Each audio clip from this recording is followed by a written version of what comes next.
Could you summarize what you see some of the positives Portland has going for it? What advice would you give commercial brokers just getting into the business?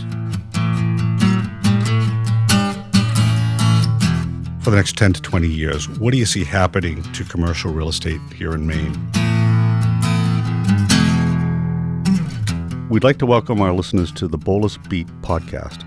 I'm your host, Greg Boulos. The Boulos Company is Northern New England's largest commercial real estate services firm with offices in Portland, Maine and Portsmouth, New Hampshire. We've been selling and leasing real estate in Maine and New Hampshire since 1975. This is a series providing insight into Maine's real estate movers and shakers.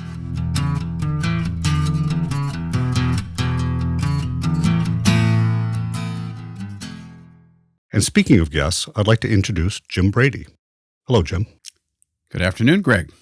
Jim got his start in real estate when he partnered with 1992 Olympic sailing teammate and developer Kevin Mahaney. Together, they started Olympia Development, an award-winning real estate group based in Portland that focused on upscale commercial and mixed-use developments. Jim served as president of the company for 10 years, during which time Olympia completed over $200 million in real estate projects, which included several hotels and office buildings, such as 280 and 300 4th Street in Portland, which are respectively home to Bangor Savings Bank and CIEE. In 2008, Jim moved to Italy with his family. While in Italy, he served as project director for M Project, planning an historic rehabilitation of the famed Excelsior and Debon hotels. In 2011, he returned to Portland and acquired the vacant former Portland Press Herald building. He renovated it to historic specification, and it's now the highly acclaimed The Press Hotel, which is the first LEED-certified hotel in Maine. Jim serves on the boards of Portland Chamber of Commerce and Sail Maine, and is past president of the Children's Museum of Maine. He was a 1992 Olympic silver medal winner and winner of the Rolex Yachtsman of the Year in 1990, awarded to the top sailor in the U.S. Jim was navigator on Stars and Stripes in the 1995 America's Cup and was tactician on Young America during the 2000 America Cup in New Zealand. Jim lives in Portland with his wife, Julia, and the two daughters, Lila and Claire. Welcome, Jim. Thank you. That's some pretty good bio you got going there. Is it true? That's what I want to know. Is it true? It is true, to the best of my knowledge. So, Jim, how does a championship sailor like yourself, who navigates the world, end up in Portland, Maine, redeveloping properties into hotels and office buildings? How do you transition from one to the other? On the surface, they don't seem to have much in common. No, it's a great question. And, interestingly, even though my background is really heavily geared towards the sailing side, and Portland is a wonderful place to sail, I have done very little sailing here in Casco Bay or around the Gulf of Maine. But I ended up here because my former sailing Olympic partner, Kevin Mahaney, his business was based in Maine. And when I was looking to transition out of sailing, I had always been interested in real estate and thought it was a really interesting industry. And Kevin gave me an opportunity to come to work with him. Basically said he'd pay me nothing if I'd come to work with him and he could teach me a lot. So I went for that. But really more specifically to your question, to make it as a professional sailor, which is what I was doing as a career prior to getting into the real estate world, one of the ways you get paid is by working for very high net worth individuals who are spending millions of dollars a year racing their Grand Prix sailboats. And so a client that I might have in the professional sailing world would typically hire me to come and not only either race his boat by skippering it, but help him decide what naval architect we're going to hire to design the boat, what boat yard in the world is going to build that boat, where we're going to go racing it. So in essence, I ended up becoming a project manager for these multi-million-dollar Grand Prix sailing campaigns. And that particular skill set translates very well into real estate development because it's very project management focused. And so I didn't have a finance background, which a lot of people have as they get into the real estate world. I've had to try to learn that part of it.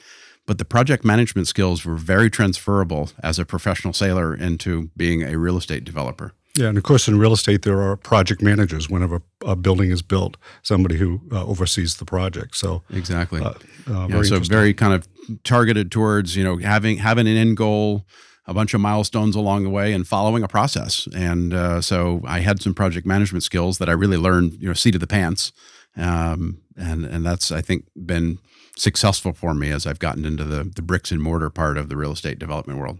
So that bet you took with Kevin Mahaney taking a job with little salary but getting a lot of experience really worked out. Absolutely. I think that when you're getting in an industry like this and you want to be successful at it, you should go work with some of the top folks out there and recognize that you're not going to make your millions in day one. You need to get out there and get some experience and get your legs under you and figure out how the industry works, where you can add value in a project. And so I think going and working with another firm and trying to learn what you can is a great direction to go. Yeah, that's great advice for folks getting into the business, whether it's in the development business or the brokerage business, for sure. Regarding the Portland Press Hotel, how did that redevelopment come about? I assume it was a pretty complicated financial transaction, wasn't it? It was, and I felt like there was, first of all, an opportunity in the market in Portland for a higher end product. And having been involved when I was with Olympia that developed the Hilton Garden Inn that's on Commercial Street, knew a little bit about the local market, but having spent a lot of time traveling around the world, staying in a number of hotels, and working on a number of hotels outside of even the U.S., I just felt like there was a trend that was happening in the hotel development side where people were creating experiential hotels. And it felt like we didn't really have that here in the city of Portland. And so I started looking for opportunities when I moved back to Portland, Maine in 2011 after my stint in Italy. And the Portland Press Herald building was sitting there vacant when I came back in 2011. And so I looked at it. The owner had no interest in selling it. It was owned by John Kokolitis, who has a number of properties in Portland at the time. And so I started getting a relationship with John, and eventually, after a lot of time and many months and a number of meetings, was able to convince John to sell the building. And I wasn't convinced for sure exactly what we'd do with it, but managed to figure out how it would work and lay out well as a hotel, as a boutique hotel. And I'm sure he gave it away to you. He gave it away, yes. and actually, the interesting thing about it is he almost gave up in having patience with me, because you mentioned the complex financing structure that was put in place. Those deals take a lot of time to put together. And I went back for multiple extensions, of which, if with a fair amount of money, if you'll give him, he would keep giving me extensions. But he eventually got to a stage where he was getting frustrated with the extensions.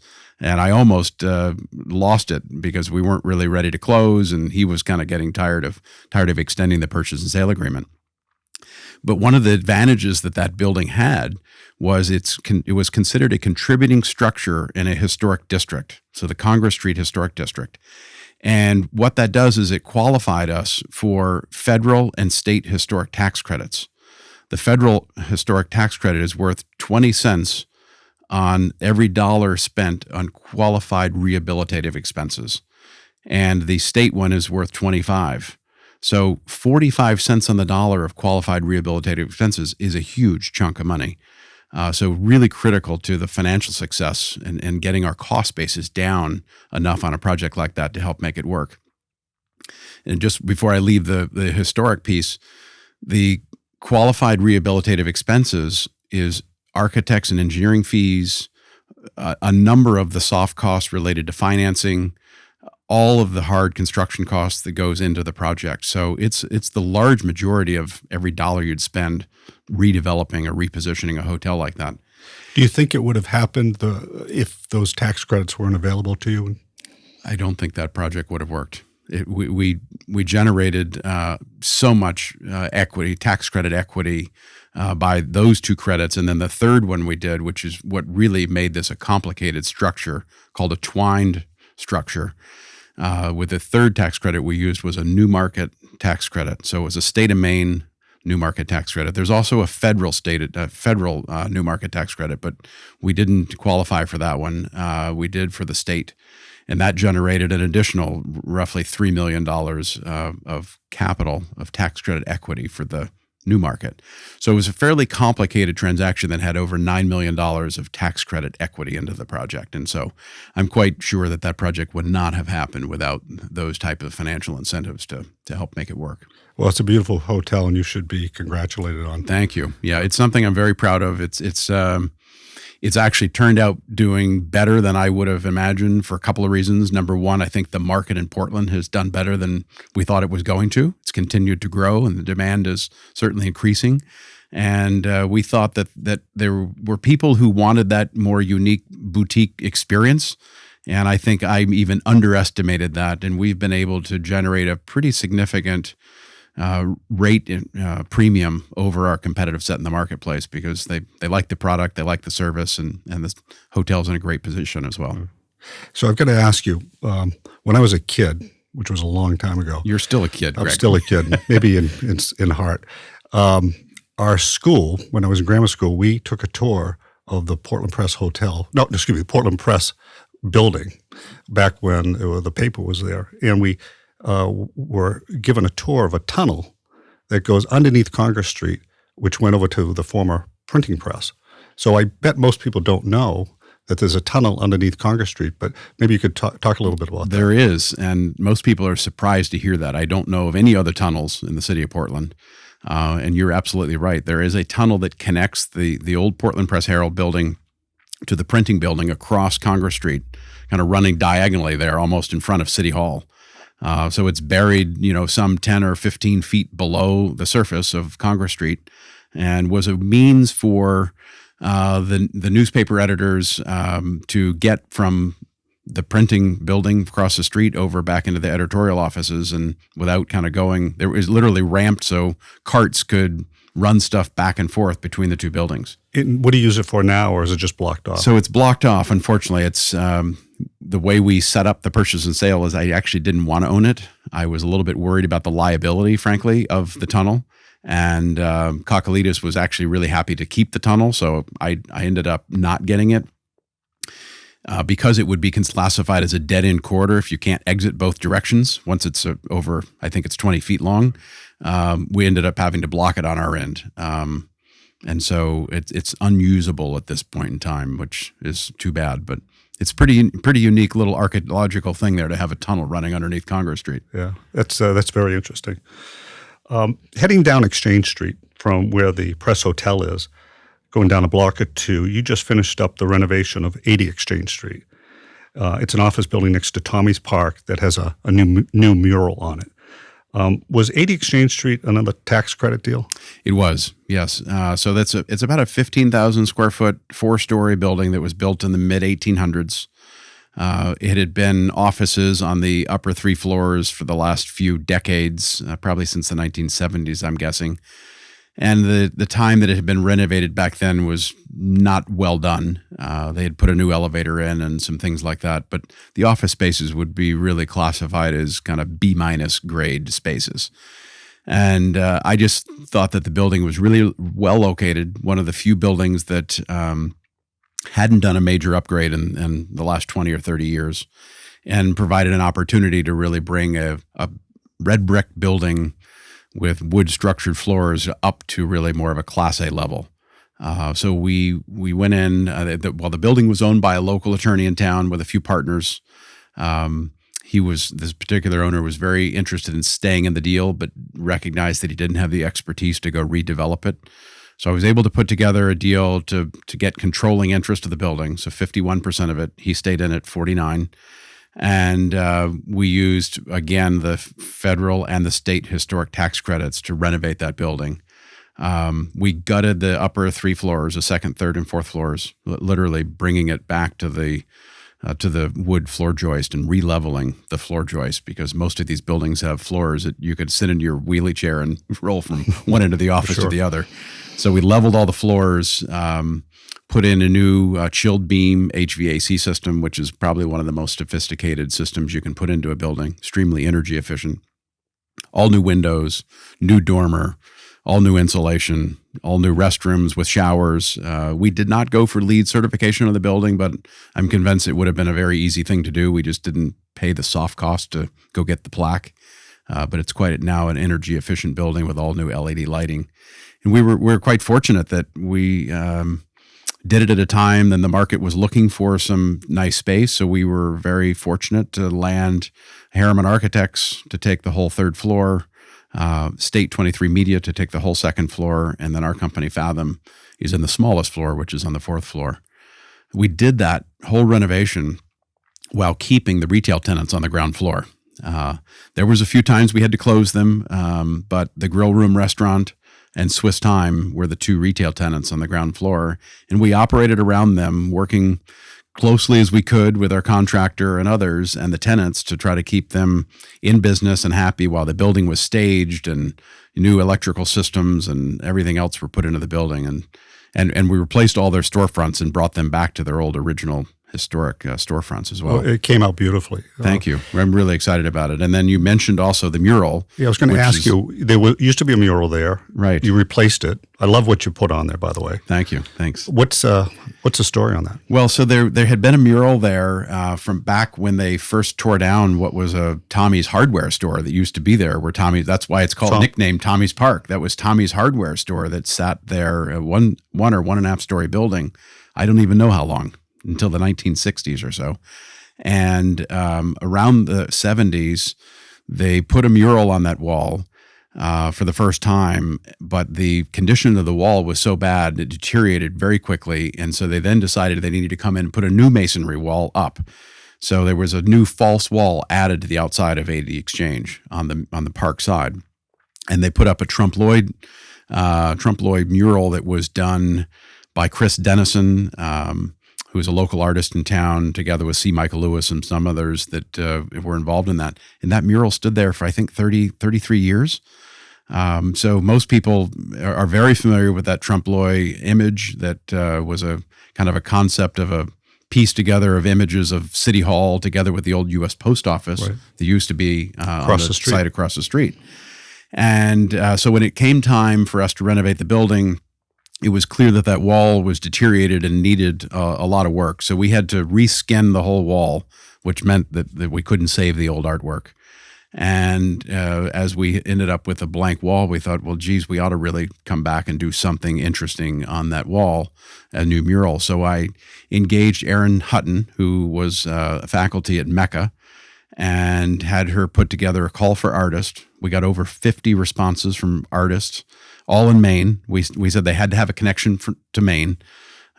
So we got 50 wonderful presentations, narrowed it down to 3, gave them a stipend to come back and refine their proposal of the top 3. And ultimately, a local artist named Will Sears was selected by the selection committee to put up the new mural, which just finished. And it's a very forward-looking piece. It is not a Trompe l'oeil, and it's a bit more contemporary modern art, and it's meant to represent the colors of Portland at dawn and dusk. And I think it's really I was unique. going to suggest that. What kind of reaction have you had to it? Mostly it's been positive, but it has not all been positive. There have been some folks who said, geez, they think it's too bold, too bright, and would have preferred the Trompe l'oeil. But I would say the majority that I've spoken with seem to really love it and think that it's representative of the city of Portland, which is moving forward. Portland's changing.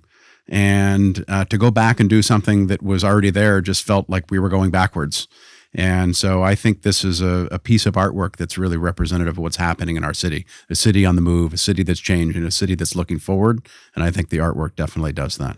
Well, a lot of people hate change, but I think once it's up there for a while, they'll be fine with it. Yeah. Yeah. I've been seeing a lot of folks taking their little selfies and, posting on Instagram. So it's so far there seems to be a lot of traction on it. I've got one of Fred Forsley in front of it just the other night. Good. It seems like every time I go to a social event, Jim, I get asked about all the hotels going up in Portland. You've got another hotel planned for Commercial Street. And I can think of 2 or 3 other hotels that are coming online within the next 2 years. Can you talk about your proposed development and comment on demand? And do you see the bubble bursting anytime soon? Well, those are 3 good ones. And certainly the last one is the one that keeps me up at night. None of us in this industry want to see anything burst. I think that, I guess I'll attack that one a little bit to start with.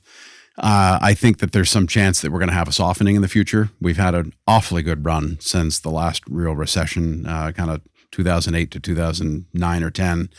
And Portland, Maine really came out of that pretty strong. And the tourism side has really started to discover Portland, Maine. And so the demand for hotels has certainly gone up. You can all buy data to start to see what your competitive sets or markets do with regard to the average daily rate and the occupancy of a group or a market of hotels. And it's pretty clear that the Portland market has been increasing significantly. And so far, up until now, the demand has been outpacing the new supply that's been coming online. But I hear the same thing. People say, I can't believe it, another hotel coming. The hotel market in Portland has been strong enough that it has generated some new hotels and managing to keep the rates and the occupancy high enough for them to make the yield and return on investment that they're looking for. There are a number that are coming, and so I do worry a little bit about, are we going to get oversupplied in this market? There's a new Aloft hotel that's going up where the old Rufus Deering lumber site was. A new AC hotel opened last summer. Down on the waterfront? And on the waterfront, exactly, near the WEX's new headquarters. And then Fred Forsley's building another one over there, the Shipyard Brewery site. Cambria Suites. A Cambria Suites brand, which is a choice product. And the one that I'm working on is a Canopy by Hilton. So 135 rooms on the corner of Commercial and Center Street. It's a site that we're acquiring from North River, who acquired 1 and 2 Portland Square and the 2 large parking lots that are behind them that go all the way down to Commercial. We've been approved by the brand. We've already gone before the Historic Preservation Board and gotten our certificate of appropriateness because we are in a historic district. And we are anticipating getting site plan approval in the next 6 weeks and breaking ground on the hotel this fall with a planned opening in the spring of 2021. So what's that, 18 months build? About 18 months of construction is what we're figuring. And of course, we're worried about construction pricing right now. I'm sure you've been reading about it, but DOT's canceling projects. The city of Portland put schools out to bid and came in way over budget, and we're very concerned about that. That's one of the biggest issues we're struggling with right now. But we're really excited about the project. We're going to have the first rooftop indoor-outdoor bar here in Portland. So overseeing the Portland Harbor or the Fore River there, we think will be pretty spectacular location for that. And I'm a very design-oriented person, so we're putting a lot of effort into not really just the exterior, where we had certain limitations of what we could or couldn't do because of historic, but because we were doing mostly a red brick building. But on the interior, we've worked really hard to get a great design team that's actually based here in Portland, Maine. That's the interior designer, Elan Studios, who just moved up here and just opened their offices in Portland. And they're doing I think, a super job on the interiors of the project. So as new construction, there's no historic tax credits there. Correct. But it is in an opportunity zone. Maybe just tell us a little bit about that. Yeah, so as part of the Tax Reform Act of December of 2017, the Trump administration passed some legislation that created a new economic incentive tool, and it's something that happens to work quite well for real estate development, where it's encouraging people to invest new capital. And so the governors of each state were allowed to designate areas within their state that would qualify as these opportunity zones. And Portland, uniquely enough, is really the engine for the state of Maine, was fortunate enough to get a zone that includes the majority of the working waterfront area all the way up to the spine or top of the hill, all the way to Cumberland Avenue. And so our site turns out to be in an opportunity zone, which was quite helpful for us. In essence, what the opportunity zone can do is generate a slightly greater additional return for the equity investors are going in by both a tax deferral, a reduction in the taxes that they ultimately do pay after the deferral period is over, and a skip on the capital gains tax on the new investment that you've made. So it's kind of a three-legged stool. And that generally can add something like 5% to the internal rate of return. So it's probably not going to get you to do a deal that you wouldn't have done already, but it definitely can create some icing on the cake. And I think because our project was fairly mature, it wasn't really what I guess you would call shovel ready, meaning all permits in place and literally ready to break ground. But our project was pretty mature. We were far down the path on the permitting. We had a solid brand already behind us. So we had a number of things going for us. And that allowed us to attract equity investors into the project who were very keen to place some money in an opportunity zone to get that tax deferral that they were looking for on something that anything that they would have triggered a capital gain in the last 180 days. Yeah, I know you had a lot of interest in it, and probably could have had even more investors if you wanted it. We were oversubscribed and not able to take all the money, and that's a good place to be in when you're out raising capital. Absolutely. In Biddeford, Maine, you've got plans for a hotel and other things. Can you tell us a little bit about that project? Yeah, Biddeford is interesting. The whole Biddeford Saco area down there, and I've just in the last couple of years started to get to know that area better. But as Portland is becoming very popular, and be also on the residential side as well as the commercial and the hotel front, Biddeford and Biddeford Saco area starts to become a bit of a value play. And one of the reasons that I really like that area is that it's 20 minutes closer to Boston, which is really our New York City, if you will. We're a bedroom community, if you will, to those larger markets. You've got a train stop, you've got University of New England, and you've got all this mill space downtown that can easily be converted. So I'm seeing some really exciting things happening in downtown of those communities as the values of Portland real estate are escalating. I think places like Biddeford start to become a real value play. And so I recently put a deal together with another local gentleman, Brian Ing, to do a joint development with the city of Biddeford on the old Merck site. So it's called 3 Lincoln, where the old Maine Energy Recovery Center was located. The city years ago finally decided that the energy, trash incinerator that was operating the city had been driving opportunities out of the city. And values had been really dropping. And most people that know what that facility was, just nobody wanted to go to Biddeford because it smelled and had this awful thing there. So the city wised up and acquired the Merck facility, tore it all down, did the environmental remediation, and now has this 8 acres of land that they're looking to try to create a new parking garage, which the city's going to do, a new waterfront park, and a continuation of the Riverwalk. And then it creates 2 additional pad sites, roughly 3-ish acres of land. And so we've done a joint development agreement with the city to be the master developer for those 2 sites. And so I think there's some great opportunity there, particularly as the city moves forward with this new parking structure. Because the city of Biddeford's gotten tapped out with not being able to fill all the mill space until they can create some more parking. You got to have the parking. I got to ask you, what do you think the Biddeford City Council was thinking of 20 years ago when they put the trash incinerator in downtown Biddeford? I shake my head. Yeah, and I guess it was probably more than 20 years ago, but I think it was one of those moments of desperation is all I can guess, is that you've got these millions of square feet of mill space. The mills go out of business. The economy's just gotten killed, and there's, all this empty vacant space and no more tax revenue coming in. And so they saw an opportunity and went for it. And in hindsight, I think it was the wrong call.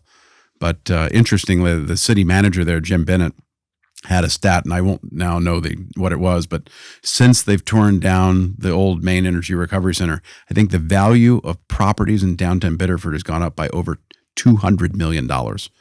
I believe it. I believe it. Yeah. And I think that was the catalyst really for Biddeford making a comeback. Agreed. Getting rid of that. Yeah. And of course, Doug Sanford took a big risk years ago when he bought the 1 million square feet of the old Pepperell Mill and has been successful converting a lot of those spaces. And I think he's got 600 or so, 100,000 square feet of at least now. So, 60% of his mill is filled. And I think he's continuing to convert more and more all the time. So I think there's some great opportunity down there in the Biddeford Saco area. You also mentioned hotel, and I had been working on a project on Factory Island, or some people call it Saco Island, which is just adjacent to the Amtrak train and transportation center there, with another developer who acquired the land, I guess about 2 years ago, and was really keen to have a hotel there. I met with him, said we'd be very interested in doing one. I don't know if that project will get legs or not. I hope that it will. The developers had a tough time getting his approvals and his financing in place, but we believe that there's an opportunity in that market for a smaller hotel. It's certainly not the Portland market, but we think there's some demand that's down in that marketplace, and we think a smaller 40 to 50 room type place could work there on the waterfront, on the Saco River. So I'm hopeful that something will come together on that front. And would you manage it? Yes, we would. So Fathom, in essence, we think of ourselves as an equity investment group, a hotel management group, and a real estate development group. So we're really kind of filling out the full spectrum of services. We don't do property management like Boulos might do for office buildings, because my sense is you've got to have just way too much scale. We don't have the scale to do that effectively, but we do have some expertise on the hotel management side. So we would develop it, put the capital stack together from a financing perspective, and also then manage it. Right. Going back to Portland for a moment, everybody knows there's a parking crunch in downtown Portland. How do you think that's going to affect development going forward, and what's the solution?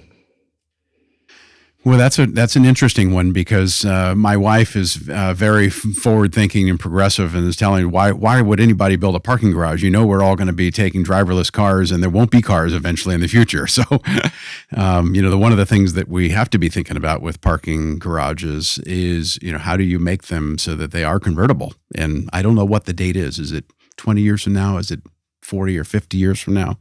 But I do think that eventually there will be an oversupply of parking. But we've got to get through this next quarter or half a century until that time comes. And you're right, there is definitely a parking crunch that is happening in Portland right now.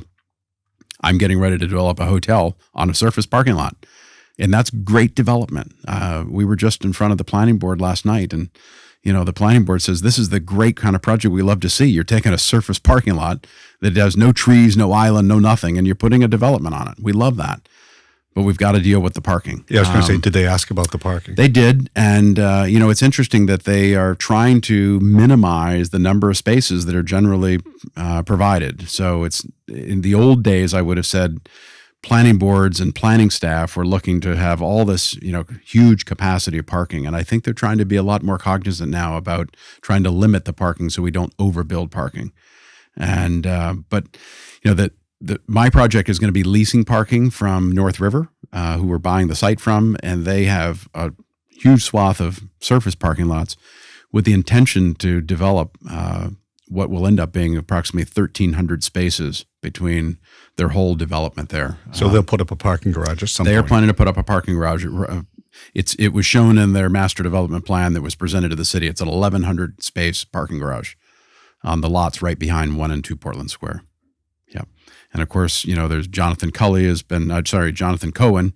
been doing a new parking garage that's broken ground down off of 4th Street in the area near Wex to help service a lot of the new development that's happened there in the East End. Yeah, he's going to have, I think, 2 floors of parking and 70,000 square feet of office space up above. Yeah. And then Ed Gardner just did a new parking garage up on Congress Street between Cumberland and Congress. So there's definitely need for parking. And I just hope that, at the end of the day, these garages can be converted to things that make more sense. Maybe they can, garages can easily be converted to residential in 50 years, but it's pretty hard with the existing ones because of the ceiling heights just aren't high enough. Right, exactly. So what do you see as some of the headwinds to growth of real estate in Portland and in the state of Maine in general? Well, I think that for the city to be successful and for the state to be successful, we've got to grow. And so we need to bring more people into the state. And sometimes that can be looked at as, tax policy. It can be looked at as, friendly business environment. And, I think the state of Maine has had a pretty low growth rate. New England as a sector has been lower than many other parts of the country. We've been fortunate that Boston has done really well, and I think, the southern Maine community, kind of Portland and south, tends to do well when Boston does well. I worry a little bit about the city of Portland, which has had some success deciding that they think that they can become an island to themselves. And that's what really worries me the most, is that the council, from a policy perspective, maybe doesn't think about how they need to benchmark themselves against other communities and other cities, particularly in our nearby region, not just within the state, but also all the way down to Massachusetts, Rhode Island. And so I worry sometimes when I start seeing policies that can be considered kind of anti-business that might force companies or push companies, out of the city and move to South Portland, where they might have better treatment. And then I think we have to look at that at the next scale from the city side and to look at it at the state side. We don't want companies moving wonderful companies like WEX and Vets First Choice or Covetrus now, that are growing their companies and bringing in exciting young new life and people and creating some great jobs coming to the city. We want to make sure we keep them here, keep them growing here. And we're actually starting to see companies currently located downtown Portland looking to go to the suburbs primarily because of the cost. Not only the cost of new construction is high, but parking cost. I hear that over and over, and the availability or lack thereof. Right. I think that some of those larger companies that are paying great wages helps a lot of things. First of all, it helps the affordable housing piece in the sense that if you can raise people's wages, then that helps mitigate the gap between the cost of housing and what people can afford. So that's a really positive thing. But I also think that a lot of folks that are coming and wanting to work at companies like that want to live in a city where they can live, work, and play, to use the old kind of statement. But I think it's going to drive housing demand pretty significantly on Peninsula for people that want to come and work in great companies like that and not have to deal with commuting to a suburb. Well, you and I spoke about this a little bit earlier. You live downtown with Julia, and I guess you share a car. We do. We became a one-car family once we moved from the Yarmouth suburbs into the city, and it's rare that I have to take an Uber, but that becomes the second car, and that's a lot cheaper than owning a second car. And it's certainly a lot more environmentally friendly as well. And as a result, you just called me up and asked me for a ride. You got to ride with me. So I also play the Uber part. Yeah, but you have a nice car, too. Okay. We won't go there. Could you summarize what you see some of the positives Portland has going for it, and Biddeford?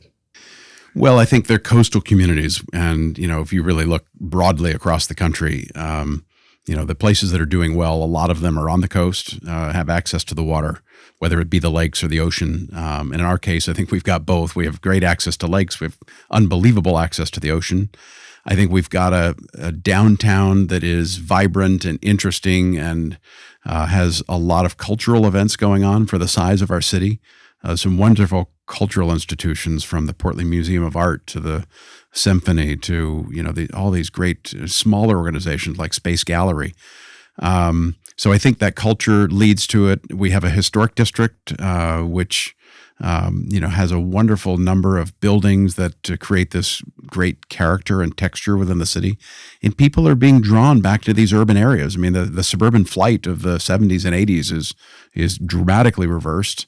And people want to live in places where they can walk and bike ride and walk to shops and galleries. And, Portland has this really unique aspect of feeling very localized too. We're not huge on a lot of the big national brands. There's a lot of local entrepreneurs and creative types. And I think people that are growing up and living in places like Atlanta or Dallas and, come to a place like Portland, Maine, and they're just wowed by, the beautiful architecture that we have, our, red brick sidewalks and the little coffee shops and art galleries. And of course, the culinary scene is really driving a lot of that too. Portland is. And the great weather we have. That's our only problem.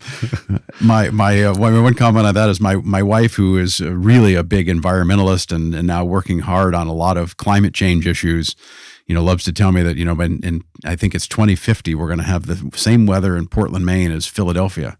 And that's a terrible thing, except if you live in Maine. Yeah. If you wait long enough, maybe it'll be like Florida. Exactly. But with taxes. But Biddeford, too. Let's talk a little bit. What are some of the positives on Biddeford?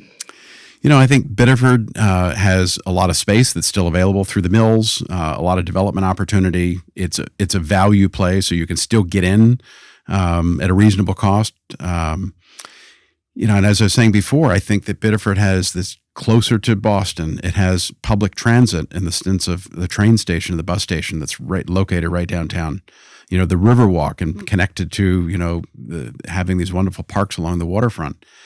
I also think it's helpful in places like that to have a wealthier community nearby that helps create and support a lot of the cultural activity. So having, Biddeford Pool and Kennebunkport nearby and having some wealthy communities can actually be quite helpful for these downtown areas to help build the cultural capital that they need to create things that are for people to do.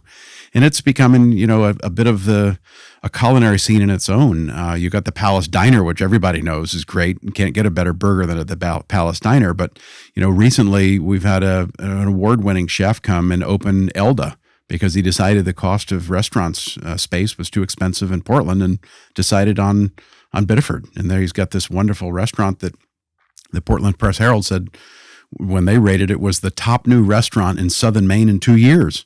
So, phenomenal. Well, that's great. Foodie city. And yet, we've got this restaurant down in Biddeford that's, right there with them. So, no, I think there's great opportunity, all along the coastline here in Maine. The quality of life here is great in the sense of getting easy access to the outdoors. Portland Jetport has been a lifesaver. I love the fact that they did a big addition there, and we continue to get more flights in and out of here, making it a lot easier for us to commute to places without having to go to Boston or Manchester, which we used to have to Denver do now nonstop. Yeah, it's great. I wish that even though we call it the Portland International Jetport, that we did more international flights and let's step into the 21st century to think that we're proud that we call it a jetport instead of was it a propeller port before that? Go back to airport, right? I agree with you. Hey, Jim, last question. Looking into your crystal ball, which I'm sure you have with you, for the next 10 to 20 years, what do you see happening to commercial real estate here in Maine, in Portland in particular? And we're going to play this back in 20 years just to see how good you are. See how I was on the crystal ball? But, yeah, I mean, where do you see the city heading? I remain bullish on Portland itself. I think there's some incredible things that are happening in Portland. I still worry a lot about the overall state of Maine, particularly north of Portland. We're in a scenario that's a bit of the opposite of where I lived in Italy. All the finance and the engine of the economy of Italy is all driven kind of north of Rome, and all the social services kind of money spent is on the south side. And we're a bit upside down on that in the state of Maine. And, with the timber industry where it is, paper industry, we have some wonderful natural resources, but I just don't know how we're going to capitalize on those economically to really bring back some of the northern parts of the state of Maine, which I hope they can.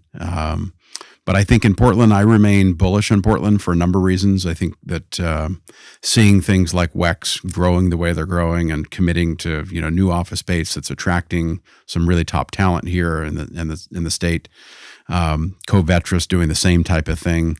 Those types of things make me feel good about what's happening in Portland, not only just overall, but also you asked earlier about hotels.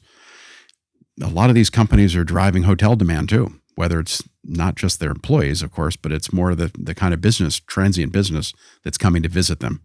What do you call that? Heads in beds? Heads in beds, exactly. And I think the other thing that's important is these educational institutions. And I touched on that briefly with Biddeford and with UNE being there in town. But of course, we've got the University of Southern Maine here. We've got Maine College of Art located downtown. Both of those institutions are phenomenal. I think the university might be changing its name to the University of Maine, Portland. But there's some exciting new things happening there. The graduate school that they're looking to merge the law and business school together and create a new program. And there's the new Ideals Center, which is being talked about, where David Rue is looking at trying to build a new life sciences graduate program here in the city. Some of those types of things I think are really what's going to make Portland kind of make a huge leap and be a really positive place to be long-term. Really kind of anchors Portland in terms of the long term. Absolutely. And, we're going to, like any real estate market, it's going to have its cyclical times, but I continue to be bullish that long-term we're going to be in good shape in Portland. Hopefully we'll weather whatever the next storm is that's coming. And that it's a minor cold front and not a hurricane, like what hit in 2008 and 2009. But I remain bullish on the fact that I think people want to be in places where they can enjoy the kind of lifestyle that we live here, and it's a very different lifestyle than the big primary markets of New York City or places like that. My wife and I, when we moved back from Italy, we had no tie to Maine. Neither of us had a job here. We thought about moving to London. And of all places, we ended up back in Portland, Maine, and I love it. I was at Bard Coffee the other day, and I saw this foreigner who was clearly a foreigner. He was wearing a beautiful suit and everything, and I went and introduced myself, saying, "Well, what are you doing here in Portland, Maine?" He says, "Oh, I just moved here. I'm in the fintech industry, and I just got a job. I came from Barcelona, Spain, and I'm working for WEX." And Wow. we're attracting people like that to Portland, Maine. I love it, and my wife and I decided to move back here because we love living here, and it was a place we wanted to raise our kids, and we're delighted that we made that decision. And we're glad you moved back. Thank you. Well, that's it for the Boulos Company podcast today. Special thanks to Jim Brady. And you can learn more about Jim at Facebook by looking up the Press Hotel or Union Restaurant or Fathom, Fathom companies. And on Instagram, go in and look at the Press Hotel, at Union Portland, and at Fathom Companies. And if you'd like to learn more about the Boulos Company, please be sure to visit us at www.boulos.com or find us on Facebook and LinkedIn by searching for the Boulos Company. And on Instagram and Twitter, we can be found by typing in at the Boulos Co. And if you want to know the secret to owning real estate, it's pretty simple. Just be sure to outlive your debt. Thank you, Jim. Thank you, Greg.